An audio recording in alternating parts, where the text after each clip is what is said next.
Hi everyone. Today I wanted to take some time to talk to you about the analytics in Kahoot and some of the reports and data that we can pick from them. So first and foremost, why should someone use Kahoot? Now, obviously Kahoots can be used for anything, and you can even make a fun Kahoot if you're new to Kahoot. But in the education realm, you can use Kahoots for a variety of reasons. One of those being quick pulse check-ins, or just kind of a, hey, where do we stand? That kind of goes in hand with the pre-assessing knowledge. I think that finding background information and figuring out what your students already know is super helpful to where your end goal is going to be, or how successful you're going to be with your lesson, depending on the amount of background knowledge your students come in with, and that varies from class to class or year from year. You can also use Kahoot to review content, test practice and prep, and reinforce challenging content.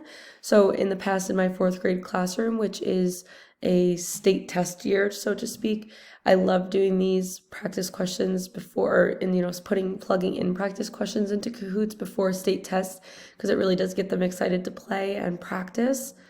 You can also, with Kahoot, do this to reinforce, again, like I said before, the challenging content, but also challenge them in the form of independent studies, or whether it may be an insight driven instruction. So what I've done in the past too is with either my reading groups or my math groups that are testing above grade level, or really are looking for more of a challenge, I'll create special Kahoots for them to really kind of again challenge them into those practicing those higher grade level standards, those skills, so that keeps them, not bored and just kind of sitting around. So for me, I think it does a great job at promoting that differentiation, and it also adds that gamification piece. So students tend to be really, really motivated when you can play a game and sort of trick them into learning. Now, Kahoot actually has a whole tab for you on their website when you create one, entitled Reports. And the cool thing about reports, and I've got this little screen capture here, is that it can really give you a visual of the results of your game. So it's not just, hey, we're playing a game, and then that's the end of it. You can actually look at how each student performed. So it'll actually tell you the average time, the number of players that were in that specific game, the number of questions, the percentage of those questions that students got correct. And what I really do like is that it not only does that baseline, but it goes specifically into specific players and how they performed on certain questions. So you can actually look through and say, okay, number 2, 5 students got this question wrong. I might need to reassess myself, and this might need to be a reteachable moment. Or, hey, we're really struggling on this skill. What other supplemental activities can I do with my students to help them reach this goal of mastering this standard or mastering this skill? Another additional feature before I switch to the Kahoot website and the article that I got this from is that you can actually download these reports. So what I like to do, especially before test prep, or maybe an end of the unit review, is I will download this report, and you can import it to a spreadsheet as well. I particularly just like to download it and print it out and keep it in my notes.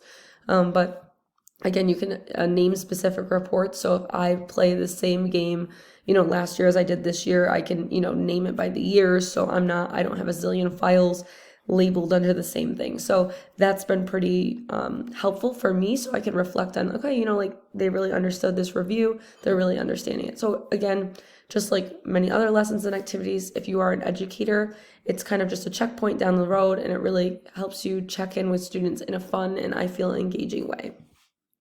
Now, switching over to the article that I decided to use for this video to supplement my thinking and, to kind of get a census of what it was about, is essentially what I kind of talked about just in the slides, but it really is a great tool. And this whole article talks about some of those features that I mentioned, and then I'll show you on my own personal Kahoot.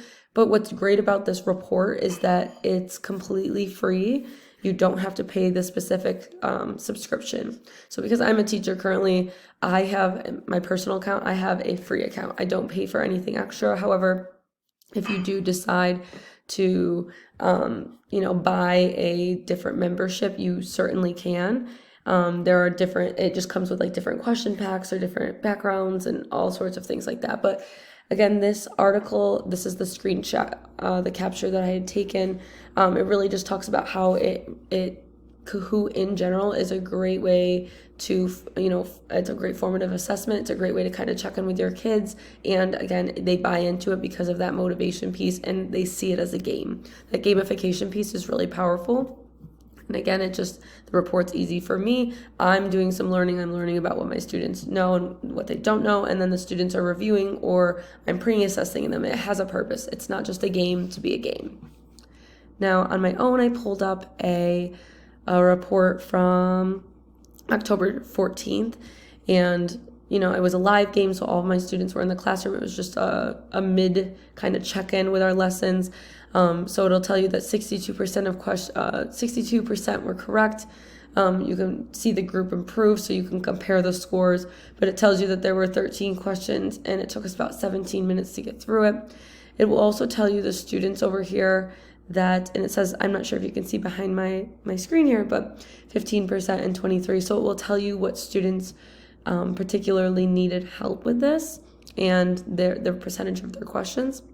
It will also tell you if there are any difficult questions that arise. So for this particular Kahoot, this question was really tough for them because only 20% of them got it correct. Now, if I move up, you can actually go to the players and you can see the percentage of correct answers here. You can see their final score with points. But it is very interesting. So if I click on, for example, the student was Cocoa Puff, yes. You can see what questions specifically they answered correct. You can see the time that it took them to answer it correctly, and you can see which ones they got incorrect. So for this student, they got the majority of the questions correct. So I think that this one was just perhaps a, kind of a faulty error there. I'm not thinking too much of it. But for another student, for example, because the student only got 15 correct, or for this student who got 54 correct, I might work on them with the, just additional practice with adding with late denominators or subtracting or making sure that we're understanding, the part-whole relationship when it comes to fractions and reading those signs. So that is kind of Kahoot reports in a nutshell. I didn't, to be honest with you, at the beginning of this class, know as much about it as I previously thought. I didn't know that I had access to the individual students. I knew I had the report option with the whole class and could print off, but I didn't know that I had the individualized reports here and could actually click on these students. So I think that that's really helpful, and I'm looking forward to implementing that with my future Kahoots. Thanks.